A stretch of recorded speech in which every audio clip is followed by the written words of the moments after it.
President Biden will be back in Pennsylvania tomorrow to deliver a primetime speech on what the White House is billing the continued battle for the soul of the nation. This will mark his second stop in the state this week. The president laid out his Safer America plan yesterday in Wilkes-Barre, highlighting more funding for police and efforts to combat crime.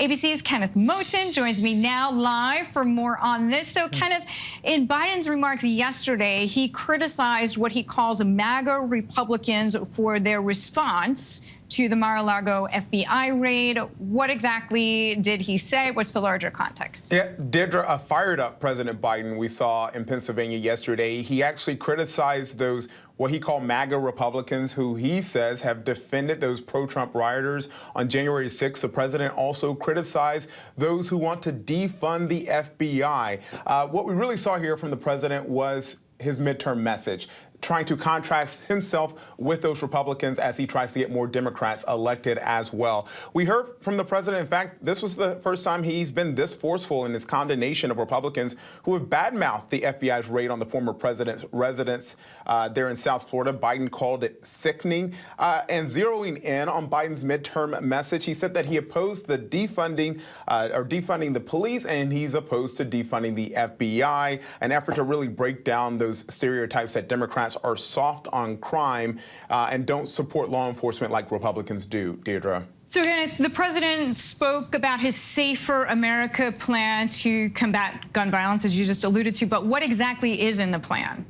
Yeah, in the plan, as the president spoke to that crowd, there were law enforcement officers in that crowd there in Wilkes-Barre, Pennsylvania. The plan asking Congress to expand his budget with $37 billion that would go toward law enforcement and crime prevention, 100,000 additional officers on the streets for effective, accountable community policing, providing high-quality training. And then there's his gun reform initiatives, the president declaring that he is determined to ban assault weapons in this country, this after the U.S., of course, has suffered hundreds of mass shootings this year.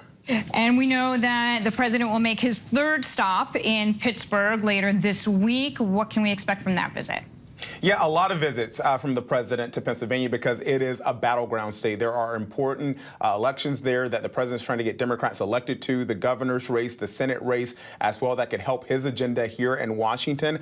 We know that when it comes to the president there in Pennsylvania, he loves that state. He was born in that state. He's a big fan of that state, and he will use his clout there to tell the American people in a primetime speech actually tomorrow in Philadelphia what he's done for them. Deirdre, I know you asked about Pittsburgh, but I have to get that what you mentioned at the top end because that's an important speech the president will give. The White House says he will talk about not only what he has done for this country, but the fact that he believes that this democracy and our freedoms are still under attack, still at risk here as he tries to contrast himself with congressional Republicans and Republicans throughout this country as well. You mentioned Pittsburgh. It's going to be a busy Labor Day for the president because he's going to be in Pittsburgh, but he's also going to be in Milwaukee, Wisconsin. This president, who is known as a pro-union worker president, will celebrate the American worker there on Labor Day. Makes all the sense in the world. Kenneth Moten, thank you very much. Thank you. Hi, everyone. George Stephanopoulos here. Thanks for checking out the ABC News YouTube channel. If you'd like to get more videos, show highlights, and watch live event coverage, click on the right over here to subscribe to our channel. And don't forget to download the ABC News app for breaking news alerts. Thanks for watching.